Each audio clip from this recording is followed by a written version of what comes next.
Il s'agit de sensibiliser les familles au fait de désigner leurs représentants, les représentants des coopérateurs par A décédés.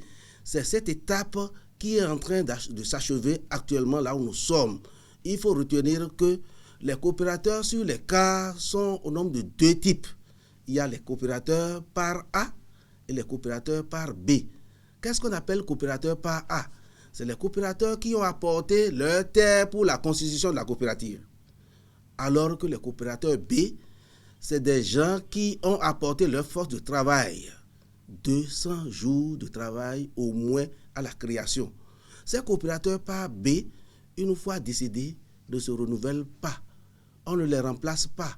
Ce sont les coopérateurs A qu'on remplace. Donc aujourd'hui, le processus a presque abouti et les familles se sont déjà déplacées et il reste environ une dizaine de familles par cas qui doivent se présenter pour désigner déjà leurs représentants. Et c'est quand ces représentants sont connus qu'il faut passer aux audiences foraines. Vous savez qu'il est question de remplacer les coopérateurs par A décédé. Avant qu'on ne remplace quelqu'un qui est décédé, il faut constater sa mort juridique. La mort physique, c'est quand nous ne respirons plus et nous ne bougeons plus que les médecins viennent constater notre mort physique. Mais sur le plan réglementaire, sur les tests, il faut constater la mort juridique et c'est cela que nous voulons constater avec les audiences foraines au fin de délivrance des certificats de décès. Donc, une fois le certificat de décès délivré, cela veut dire que la personne est morte juridiquement. Deuxième série d'audiences foraines.